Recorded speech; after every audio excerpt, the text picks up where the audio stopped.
Hello, नमस्कार, आदाब, सत श्री अकाल और अस्सलाम वालेकुम। मैं हूं मोहम्मद अहमद काज़मी। लेकर आया हूं हर फ्राइडे को आपके सामने एक प्रोग्राम लेकर मैं आता हूं जिसका नाम है साउथ एशिया पर नजर, सैयद अली मुश्तबा के साथ। अली मुश्तबा साहब सीनियर जर्नलिस्ट हैं, चेन्नई में रहते हैं और आईएएस के बच्चों को, सिविल सर्विसेज के बच्चों को भी एक इंस्टीट्यूशन है उसके डायरेक्टर हैं और लंबे अरसे से साउथ एशिया पर नजर रखते हैं। मुख्तलिफ मुल्कों के उन्होंने दौरे किए हैं, कई किताबें लिखी हैं। आज जिन इश्यूज पर हम बात करेंगे वो बहुत ही ऐसी खबरें हैं जिसको आमतौर पर हमारे भारत के मीडिया में या तो स्पेस नहीं मिलता या अहमियत नहीं देते, लेकिन हमें समझना जरूरी है क्योंकि हमारे पड़ोस के मुल्कों में क्या कुछ हो रहा है ये जानना बहुत ही जरूरी है। एक तो मालदीव जो हमारे दक्षिण में है, वहां प्रेसिडेंट के इलेक्शन होने वाले हैं सितंबर 2023 में। वहां प्रो इंडिया और प्रो चाइना दो पार्टियां हैं और इंडिया से दोस्ती और दुश्मनी इसकी बुनियाद पर वहां पर इलेक्शन होता है। वहां क्या कुछ है उसके बारे में हम समझेंगे। अफगानिस्तान में क्या हो रहा है, वहां अमेरिका ने जो एसेट्स अफगानिस्तान के, जो बहुत बड़ी रकम अपने यहां फ्रीज की हुई है, उसको वो छोड़ने के लिए तैयार नहीं है। अफगानिस्तान में 90% से ज्यादा लोग गरीबी की रेखा से नीचे रहने पर मजबूर हैं। वहां लड़कियों को यूनिवर्सिटी में जाने की इजाजत नहीं है और औरतों को ऑफिसों में भी काम करने की इजाजत नहीं है। वहां से कई मुल्कों के एनजीओज ने अपने आप को वापस जाने का फैसला कर लिया है। उस पर भी हम बात करेंगे। पाकिस्तान में क्या कुछ हो रहा है, तहरीक तालिबान पाकिस्तान ने धमकी दी है वहां के प्राइम मिनिस्टर और फॉरेन मिनिस्टर को, वो क्या कुछ है, और अफगानिस्तान और पाकिस्तान बॉर्डर पर क्या कुछ हो रहा है वो हम समझेंगे। इसके अलावा श्रीलंका में भी कुछ ऐसे वाकयात हो रहे हैं, उस पर नजर डालेंगे और म्यांमार के बॉर्डर पर भी बहुत कुछ हो रहा है। अभी तक भारत और चीन के बॉर्डर से कुछ खबरें ऐसी आ रही थी, लेकिन अब म्यांमार की तरफ से भी ऐसी खबरें हैं जिस पर हमें नजर रखनी चाहिए। सैयद अली मुश्तबा साहब, वेलकम है आपका। मीडिया स्टार वर्ल्ड को आपने वक्त दिया। आप ये बताइए कि सबसे पहले मालदीव इलेक्शन के बारे में क्या कुछ है, तो थोड़ा सा, क्योंकि भारत हम बड़ा मुल्क है इस पूरे इलाके में, हमारा वहां किस तरह से रेफरेंस दिया जाता है, हम वहां क्यों इंपॉर्टेंट हैं, या क्या कुछ सूरत हाल है, क्योंकि हमसे पहले कई मुल्कों में चीन बहुत ही मजबूती से आगे बढ़ रहा है। ऐसी खबरें हम श्रीलंका से, बांग्लादेश से कर चुके हैं। यहाँ क्या कुछ है मालदीव में? सबसे पहले शुक्रिया, थैंक यू। सामाइन को मेरा आदाब, सत श्री अकाल और अस्सलाम वालेकुम। देखिए, मालदीव से हम लोग शुरू कर रहे हैं। मालदीव जो है वो हिंदुस्तान से 700 किलोमीटर दूर है और अगर आप श्रीलंका को देखते हैं मैप में तो उसके दाहिने बाएं जो है वो टापुओं पे बना हुआ 1200 टापू हैं जो कि मालदीव्स को कहते हैं। ये मालदीव्स है और हर अलग अलग टापू हैं, एक दूसरे से अलग हैं बिल्कुल। और उसमें जो है कोई 26 या 30 जो टापू हैं वो उस पे ह्यूमन बीइंग रहते हैं और वही जो है वो एक्टिव वहां पे है। बाकी सब जो है वो डेजर्टेड आइलैंड है या डेजर्टेड टापू जिसको कह सकते हैं आप।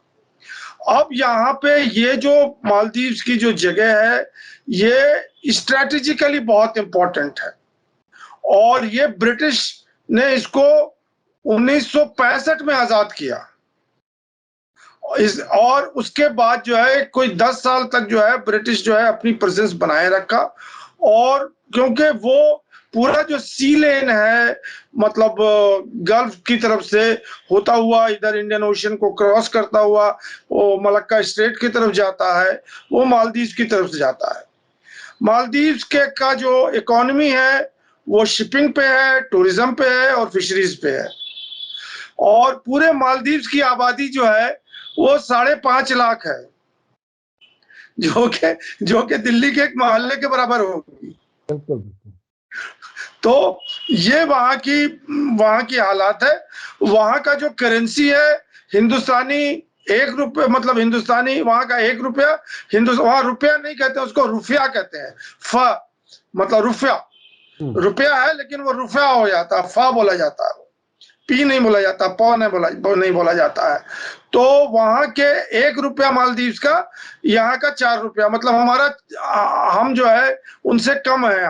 हमें 4 रुपए देने होंगे उनको, वो 1 रुपए देंगे तो हम उनको 4 रुपए देंगे, ये है। 100% वहां पे जो है लिटरेसी है, और उनकी जो जबान है वो देवी कहलाती है, DHVI, देवी जबान है। वो उसको राइट से लेफ्ट लिखते हैं, वो अरबिक स्क्रिप्ट है जो जबान है, और बोली भी जाती है वो देवी जबान। वो हमारे लक्षद्वीप में भी वही जबान बोली जाती है। और आखिरी फैक्ट यह है कि 100% वहां जो है वो मुस्लिम पॉपुलेटेड कंट्री है, वहां कोई और धर्म है ही नहीं है, वो सिर्फ के सिर्फ मुसलमान है। अब एक चीज और समझने की होगी कि ये कहां से आ गए। तो ये आए हैं ज्यादातर हिंदुस्तान से ही, जो हिंदुस्तान के तटवर्ती इलाका है। हमारी काफी इंट्रोडक्शन हो चुकी है मालदीव के लोगों से। वो केरला के लोग हैं, तमिलनाडु के लोग हैं, और गुजराती बहुत हैं। और जो पॉलिटिकल एलीट है वहां पे वो ज्यादातर गुजराती हैं, जो कि अब देवी बोलते हैं। घर में थोड़ा बहुत गुजराती बोलते होंगे, हो सकता भूल भी गए हो कई सेंचुरीज रहने के बाद, लेकिन उनका जो मूल मतलब DNA है वो गुजराती ही है। और वहां बहुत सारे अफ्रीकन भी आकर के बसे हुए हैं, क्योंकि वो रास्ता था समुद्री, तो बहुत से अफ्रीकन भी आकर के वहां पे बस गए हैं। तो ये एक मतलब अंडरस्टैंडिंग के लिए कि मालदीव्स है क्या और क्या नहीं है। अब मालदीव्स में जो है वो 1965 में आजाद हुआ। 1978 में मयूम अब्दुल गयूम जो थे वो वहां के प्रेसिडेंट बन गए। वो ऑटोक्रेटिक थे, और वहां से 78 से 30 साल तक उन्होंने रूल किया मालदीव्स पे, जो कि 2008 में उन्होंने नया कॉन्स्टिट्यूशन उन लोग लेके आए, और 2008 के कॉन्स्टिट्यूशन पे इलेक्शन हुआ, और 2008 से जो है वो गयूम साहब जो है, अब्दुल गयूम साहब, 30 साल के बाद से उन्होंने अपनी गद्दी छोड़ दी। और उसके बाद मोहम्मद नशीद जो है वो प्राइम मिनिस्टर बने, जिनको रिजाइन करना पड़ा 2012 में। फिर 13 में इलेक्शन हुआ उनका। उसके बाद जो है वो आपके ये क्या नाम है, अब्दुल्ला जो है, जो अभी अब्दुल्ला यमीन। तो अब्दुल्ला यमीन जो है 13 से 18 तक आ गए।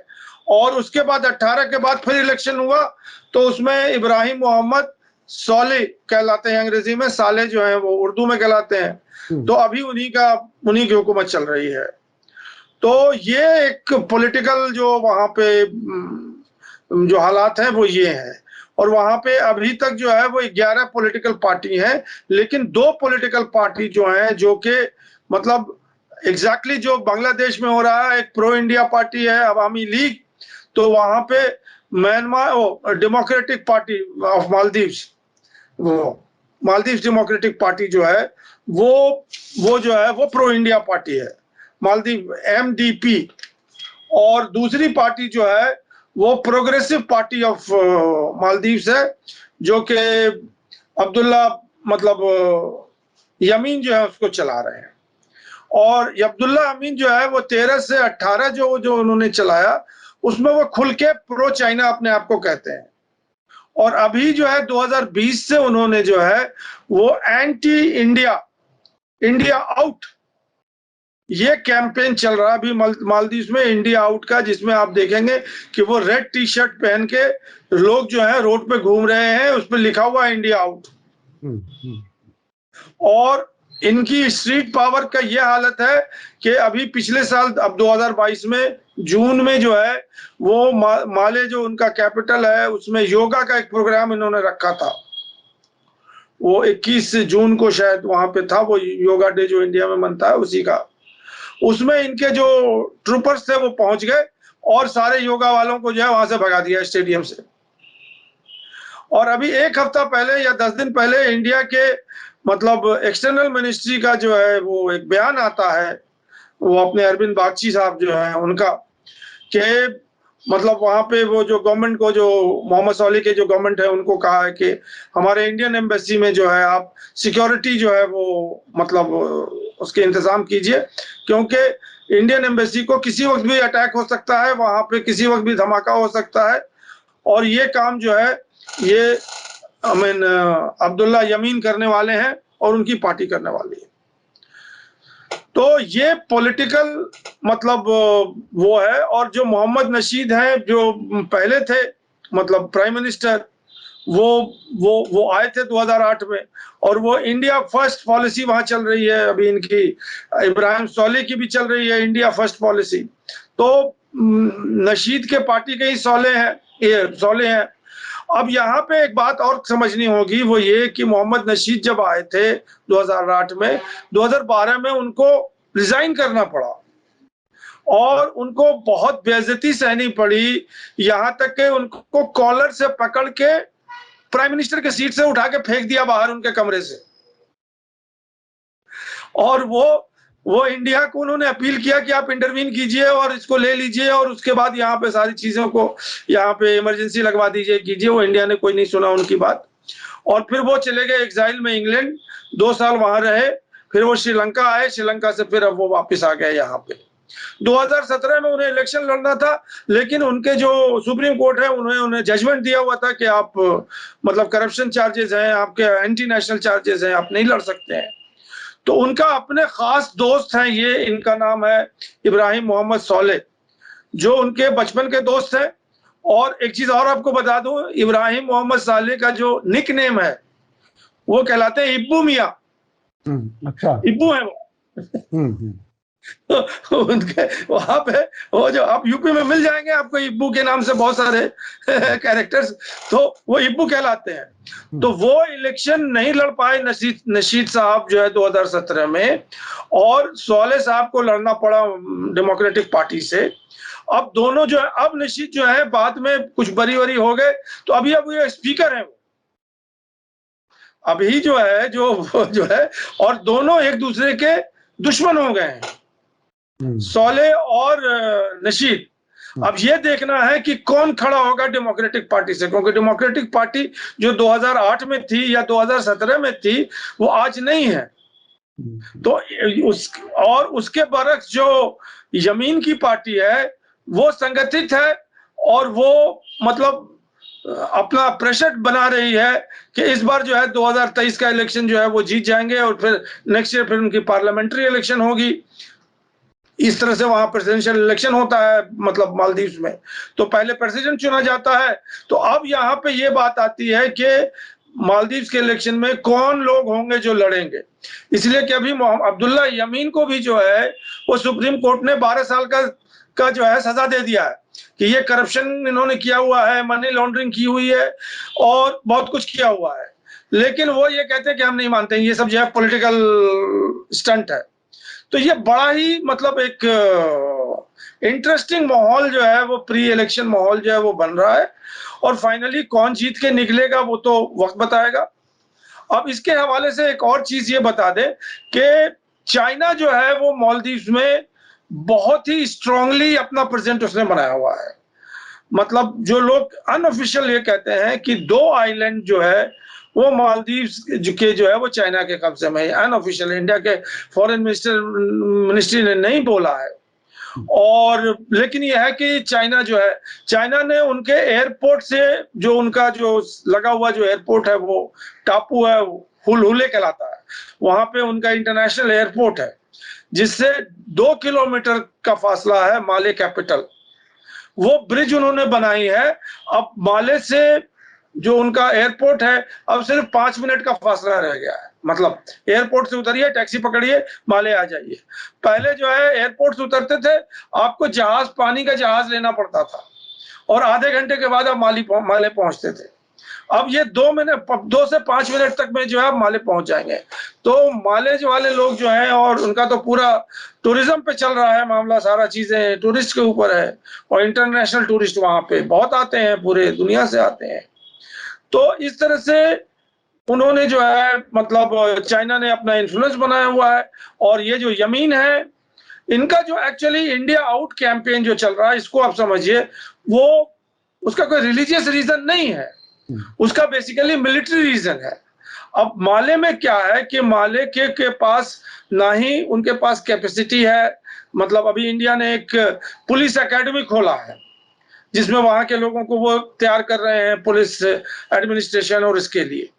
और वहां पे बहुत सारे हेलीकॉप्टर्स जो हैं, जो इंडिया ने दिए हैं माले गवर्नमेंट को, एक टापू से दूसरे टापू पे जाने के लिए।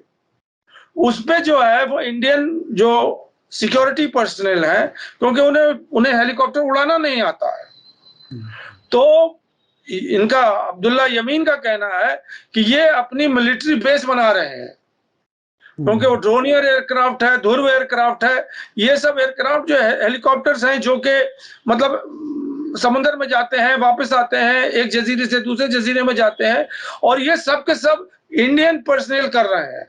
इंडियन मतलब सिक्योरिटी फोर्सेस, एयरफोर्स के बंदे, आर्मी के बंदे, तो इनके खिलाफ है ये कैंपेन 2020 से चल रहा है।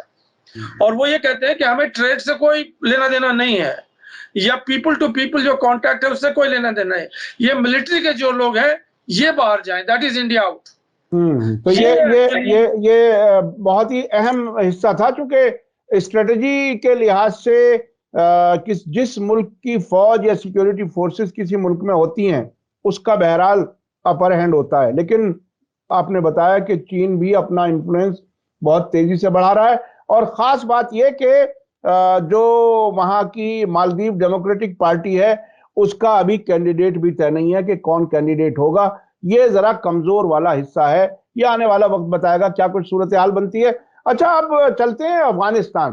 अफगानिस्तान में क्या कुछ हो रहा है, खास तौर पर अफगानिस्तान पाकिस्तान के बॉर्डर पर, क्योंकि वो जो तहरीक तालिबान पाकिस्तान की एक्टिविटीज हैं उसकी वजह से तालिबान और पाकिस्तान के बीच में कुछ दूरियां बनती नजर आ रही हैं।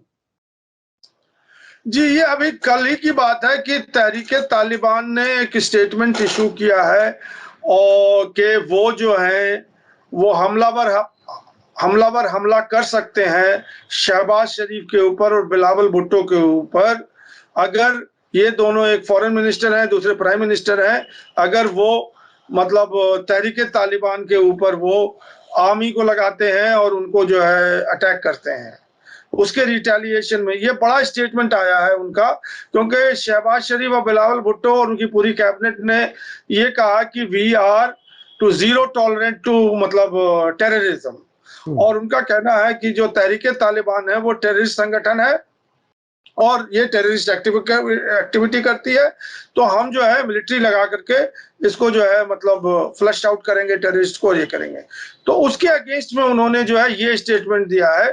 तो ये एक बहुत हलचल मच गया है कि मतलब एक तरफ तो इंडिया कहता है कि वो हब ऑफ टेररिज्म है, वो कहते हैं कि हम तो विक्टिम ऑफ टेररिज्म है। तो ये जो बात अभी आ रही है, तो ये बात तो अब इंडिया के फेवर में आ रही है कि देखिए तहरीक तालिबान ने आपको डायरेक्ट चैलेंज कर दिया है कि आप वो टेररिज्म है। तो ये जरा मतलब ये कि मतलब इतना साफ नहीं है कि पाकिस्तान जो है वो टेररिस्ट फ्री है या वहां टेररिस्ट नहीं रहते हैं। ये तो बात साफ की समझ में आ गई है कि जब वो तहरीक तालिबान ये कह रहे हैं। अब तहरीक तालिबान का ये है कि पाकिस्तान में एक बहुत लार्ज तादाद जो है, बहुत बड़ी तादाद अफगानों की, और वो जो रिफ्यूजी बन के आए थे वो मतलब एक तरह समझ लीजिए कि पाकिस्तान अफगानिस्तान के बॉर्डर से लेकर के कराची तक जो है वो भरे हुए हैं, और उनको अभी तक रिपैट्रिएशन नहीं हुआ है। और उन्हीं में से ये निकल के आ रहे हैं, ये तहरीक तालिबान वाले जो लोग हैं, ये इनका जो है, इनका जो बेस है या सोर्स है वो अफगानिस्तान में ही है, जो कि अभी जो तालिबान जिनको मतलब जिनके हाथ में सत्ता है वहां पे वही लोग हैं। तो ये बड़ा एक मतलब समझने वाली बात है कि ये क्या करेंगे या क्या नहीं करेंगे, पाकिस्तान उनसे कैसे डील करेगा, ये सब बड़ा इवॉल्विंग स्टोरी है। अच्छा, इसमें ये जो हरकतुल मुजाहिदीन, ये अभी पिछले दिनों मुझे याद है तकरीबन 1 महीना पहले अफगानिस्तान की फॉर्मर जो सरकार थी, उनकी जो अभी तालिबान से पहले वाली सरकार थी, उसमें अशरफ गनी वाली, उसमें एनएसए थे हमीदुल्लाह मोहिब।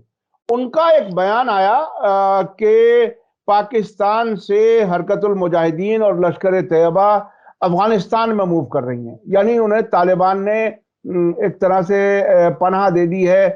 उस किस्म का यह हो सकता बहुत ही पॉलिटिकली मोटिवेटेड भी हो, चूंकि वो मुखालिफ हैं, लेकिन आपको क्या लगता है, तहरीक तालिबान पाकिस्तान नहीं, और ये बात जो अभी न्यूयॉर्क टाइम्स की कल जो स्टोरी आई है उसमें ये साफ लिखा हुआ है कि अमेरिका तो सर्वेलेंस कर ही रहा है और उसका जो उसने जो फंड्स फ्रीज किए हैं 3.5 मिलियन जो अफगान फंड्स थे अमेरिका में डिपॉजिट किया हुआ था उन्होंने कहा कि अमेरिका को मतलब ये बात का इल्म है कि बहुत सारे जो है वो टेररिस्ट एलिमेंट अब जिनको तालिबान जो है अफगानिस्तान के तालिबान वो शेल्टर दे रहे हैं और इस वजह से हम ये फंड्स नहीं रिलीज करेंगे।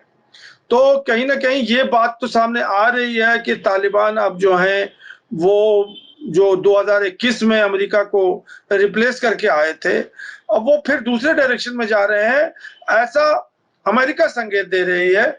ये अंदर में क्या पोजीशन है वो कोई नहीं जानता है, क्योंकि अफगानिस्तान की जो पॉलिटिकल जो इस्टेब्लिशमेंट है वो बहुत डिफरेंट डायरेक्शन से खींची जाती है, हमेशा से खींची जा रही है। एक तरफ तो अमेरिका खींचता है उनको, दूसरी तरफ रशिया खींचता है, तीसरी तरफ चाइना खींचने लगा है, ईरान खींचता है, पाकिस्तान खींचता है, इस बीच में इंडिया भी आ जाता है कहीं ना कहीं। तो अब कौन किसकी तरफ है, कौन किसके अगेंस्ट में है, ये तो मैं तो अब कोई 30-40 साल से यही देख रहा हूँ। हाँ, वो कभी कभी ऐसा लगता है जिस तरह से फिल्म होती है ना, फिल्म उसमें एक डायरेक्टर होता है और उसे मालूम होता है कि कल्मिनेशन कहाँ होगा, लेकिन अगर डायरेक्टर दो हो जाए तो मुश्किल हो जाती है कि वो एक कुछ और प्लान बना रहा है, दूसरा। यहाँ तो मल्टी डायरेक्टर है, यहाँ तो एक दो की बात नहीं है, यहाँ तो अनगिनत डायरेक्टर है। जी जी जी जी। तो ये अनगिनत डायरेक्टर, यही तो हालत अमेरिका की हुई है मिडिल ईस्ट में। वहां अब दूसरी ताकतें हैं जो बहुत सी चीजें कंट्रोल कर रही हैं, तो वहां भी वो अपने प्लान के हिसाब से नहीं चल पा रहा। अच्छा, अब मैं चलता हूँ श्रीलंका में क्या कुछ है। श्रीलंका बहुत ही जरा मुख्तसर, टाइम बहुत कम रह गया हमारे पास। श्रीलंका के बारे में बताइए कि क्या ताजा सूरत हाल है। देखिए, श्रीलंका में यह है कि रनिल विक्रमसिंघे जो हैं वो राजपक्षा के बाद आए थे, उनको नॉमिनेट किया गया था कि वो तो भाग गए यहाँ से, इकोनॉमिक क्राइसिस हो गई और उनको नॉमिनेट किया गया था कि आप स्टेबिलिटी लेके आइए और वो स्टेबिलिटी करना चाह रहे हैं। तो मेन प्रायोरिटी जो श्रीलंका की है वो अफगानिस्तान के ही तरह है कि economic reconstruction of Sri Lanka. Afghanistan के भी वही हाल है कि रिकंस्ट्रक्शन ऑफ इकोनॉमिक रिकंस्ट्रक्शन। वहां पर 70 से 80 से ज्यादा लोग जो है पॉवर्टी लाइन के नीचे रह रहे हैं अफगानिस्तान में। श्रीलंका की भी जो है इकोनॉमी जो है बिल्कुल एक तरह से ध्वस्त हो गई है। तो इकोनॉमी तो है ही है उनकी प्रायोरिटी। अब रनिल विक्रमसिंघे क्योंकि ये वो बहुत लंबे प्लेयर हैं, प्राइम मिनिस्टर भी रह चुके हैं, बहुत बार गवर्नमेंट में रह चुके हैं, तो ये अभी इन्होंने ऐलान किया है कि 4 फरवरी को जो है 2023 को श्रीलंका अपने 75 साल मनाएगा, 75 इयर्स ऑफ इंडिपेंडेंस, जो कि हम लोगों ने पिछले साल 15 अगस्त में मनाए थे। तो इसमें इन्होंने ये ऐलान किया है कि हम तमिल क्वेश्चन जो है वहां का, जिसके लिए एलम वार हुआ था, 4 एलम वार हो चुके हैं, 30-40 साल से श्रीलंका जो है बिल्कुल डिस्टेबलाइज्ड है, मिलिट्री वॉर चल रहा था वहां पर, इसको हम सॉल्व कर देंगे 4 फरवरी से पहले। और उन्होंने 3 पॉइंट प्रोग्राम रखे हैं और जितने भी उनके जो स्टेक होल्डर्स हैं सबसे वो बात कर रहे हैं। पहला जो प्रोग्राम उन्होंने रखा है उसमें ये कहा कि जो भी कैदी हैं उनको, प्रिजनर्स हैं, उनको हम रिहा कर देंगे। जो डिसअपियर हो गए हैं वॉर में उनका लिस्ट जो है वो हम रिलीज कर देंगे कि भाई इनको आप मरने में ही काउंट कर दीजिए। और जितनी जमीनें हमने ली हुई हैं मतलब तमिल और ईस्टर्न रीजन से मिलिट्री वालों ने, उसको हम छोड़ देंगे। जो आर्कियोलॉजिकल डिपार्टमेंट ने ले लिया है, इन्वायरमेंटल डिपार्टमेंट ने ले लिया है, फॉरेस्ट डिपार्टमेंट ने ले लिया, वो सब छोड़ देंगे। तो ये तो पहला उनका ये था, ये तो बहुत आसान चीज है। दूसरा उन्होंने कहा है कि जो उनका 13th अमेंडमेंट है, जो कि मेन इशू है मतलब श्रीलंका का कोलंबो और जाफना या मतलब नॉर्थ ईस्ट में, कि वो है प्रोविंशियल ऑटोनॉमी। अब वो प्रोविंशियल ऑटोनॉमी के लिए तो मतलब फाइट हो रही थी, जो कि प्रोविंशियल ऑटोनॉमी नहीं मिली तो फिर उन्हें बंदूक उठाना पड़ा और फिर उन्हें कहना पड़ा कि हमें सेपरेट मुल्क तामिल एलम दे दीजिए। तो उन्होंने कहा है कि हम जो है ये 13th अमेंडमेंट को हम लागू करेंगे और लागू करने के बाद जो है हम वहां प्रोविंशियल काउंसिल हम बना देंगे। और उस प्रोविंशियल काउंसिल वो कोई लद्दाख की तरह, जैसे लद्दाख में जो है ना एक कारगिल में है और एक लेह में है, इस तरह के जो है 2 काउंसिल बनेंगे जो कि अपने आप में ऑटोनोमस होंगे, इंडिपेंडेंट होंगे, एक नॉर्थ और ईस्ट में। अभी क्या खाका होगा नहीं होगा। और जो तीसरा पॉइंट उन्होंने कहा कि हम कॉन्स्टिट्यूशनल अमेंडमेंट करेंगे, जो कि वो 2017 से कर रहे हैं, कॉन्स्टिट्यूशन उनके बनकर रखा हुआ है। अब ये सब बातें तो उन्होंने घोषणा कर दी है। अब जितने स्टेक होल्डर हैं उसमें 3 स्टेक होल्डर हैं मेजर। एक तो वो जो तमिल हैं वो हैं, जो कि नॉर्थ और ईस्ट में रहते हैं, वो इनको आप हिंदू क्रिश्चियन कह लीजिए। दूसरा, वहां पे हिल रीजन में भी तमिल रहते हैं, उनके अपने प्रॉब्लम्स हैं। वहां पे जो हिली एरिया है उनको तो अभी कुछ हाल पहले उन्हें वहां का सिटीजनशिप मिला था, वो सिटीजन ही नहीं थे, वो तो उनको रिपेट्रिएट कर रहे थे इंडिया वापस। और तीसरा जो है वो मुस्लिम क्वेश्चन, जो हम लोगों ने डिस्कस किया था पिछले प्रोग्राम में या उससे पहले वाले प्रोग्राम में। तो ये 3 बड़े इशू हैं। अब जो इनका क्रिटिक है वो ये कहते हैं, लास्ट पॉइंट ये कह रहे हैं कि जो चीजें जो हैं वो 30 साल और 40 साल में सॉल्व नहीं हुए, उसको आप हफ्ते दिन में या 10 दिन में या महीने दिन के अंदर अंदर कैसे सॉल्व कर दें। तो अब ये देखना है कि उन्होंने जो वादा किया है कि 4 तारीख को उनका जो इंडिपेंडेंस 75 साल का मिलेगा, उस दिन वो सारे प्रॉब्लम सॉल्व होंगे कि नहीं होंगे, इसके लिए इंतजार कीजिए। और मेरा मानना यही है कि वो कुछ नहीं होने वाला है, वो सब ऐसे ही। वो ऐसा लगता है कि कोलंबो में जो आखिरी गर्म खबरें आई थी वो ये था कि लोग प्रेसिडेंट हाउस में घुस गए और प्रेसिडेंट को भागना पड़ा। तो ऐसी सूरत में जहां इतनी नाराजगी हो, वो वादा कर रहे हैं, वादा पूरा तो नहीं कर पाएंगे, वो तो मैं समझता हूं वो लोग भी जानते हैं। लेकिन असल वादा वो है जहां इकोनॉमी क्रश हो चुकी, लोगों की बेरोजगारी, महंगाई की प्रॉब्लम है, वो अगर हल नहीं होती तो मैं समझता हूं फिर पॉलिटिकल इश्यूज भी हल होना ज्यादा मुश्किल है। बहुत बहुत शुक्रिया जनाब सैयद अली मुश्तबा साहब, आपने हमें वक्त दिया। मैं अपने दर्शकों को एक बार फिर याद दिला दूं कि आपका ये खास प्रोग्राम हर फ्राइडे को आप देख सकते हैं और इसमें हमारी कोशिश होती है कि साउथ एशिया के मुल्कों को कवर किया जाए और जो खास खबरें हैं उस पर चर्चा की जाए। बहुत बहुत शुक्रिया। इसी के साथ मुझे दीजिए इजाजत। धन्यवाद, शुक्रिया, जय भारत। शुक्रिया, बहुत बहुत शुक्रिया।